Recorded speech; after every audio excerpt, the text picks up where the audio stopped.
இங்கே பாருங்க, இன்றைக்கி வந்து சாம்பார் தூள் வைக்க போகிறோம். எங்கள் பிள்ளைங்களுக்கு பூ எல்லாம் வாங்கிட்டு வந்ததுனால நாங்கள் வந்து கொஞ்சம் லேட் ஆகிடும் சமைக்கிறதுக்கு. அதனால் கடையில் சாம்பார் பண்ணால் ஈஸியாக பண்ணிடலாம்னு சாம்பார் சாதம் ரெடி பண்ணிக்கிட்டு இருக்கோம். வாங்க எப்படின்னு சொல்கிறேன். முதல்ல வந்து எண்ணெய் ஊற்றி கடுகு போட்டு வெங்காயம் போட்டு வதக்கியாச்சு. அடுத்து வந்து நம்ம வந்து தக்காளி போட்டு வதக்குறோம். பூண்டு எல்லாம் போட்டு வதக்கியாச்சு. அடுத்து தக்காளி போட்டு வதக்கின உடனே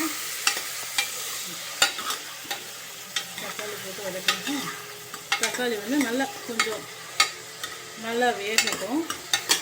வெந்த பிறகு நம்ம என்ன பண்ணுவோம்னா தக்காளி போட்டு நல்லா அந்த பச்சை வாசம் போகிற வரைக்கும் நம்ம வந்து என்ன பண்ணணும், வதக்கணும். வெங்காயமும் தக்காளியும் பச்சை வாசம் போகிற வரைக்கும் வதக்கணும். நம்ம வந்து 1 டம்ளர் அரிசியும் 1 டம்ளர் துவரம்பருப்பும் ஊற வச்சுருக்கோம். இதை வதக்கிட்டு இதில் வந்து நம்ம வந்து சாம்பார் பொடியை போடலாம்.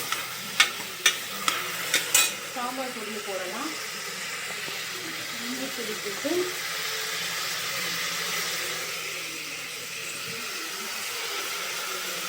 நீங்கள் கேரட் போடுறதுனாலும் போட்டுக்கலாம். சாம்பார் பொடி போட்டோம்னா சாம்பார் பொடி போட்டு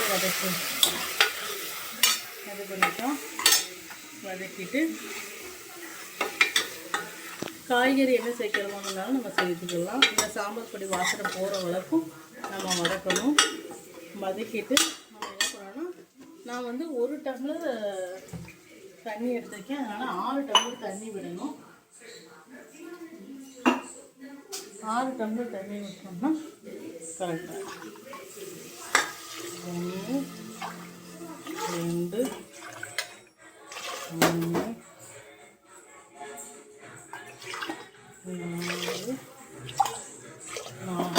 4 தான் விட்டுருக்கேன். இது கூட தண்ணி விட்டாலும் நல்லா வரும். நல்லா குழஞ்சி நல்லா வரும். 5 நல்லா விட்டுட்டு கேரட் காய்கறி என்ன வேணுமோ கட் பண்ணி போட்டுக்கலாம். நீங்கள் காய்கறி என்னமோ கட் பண்ணி போட்டுக்கலாம். நல்லா ஆகட்டும்.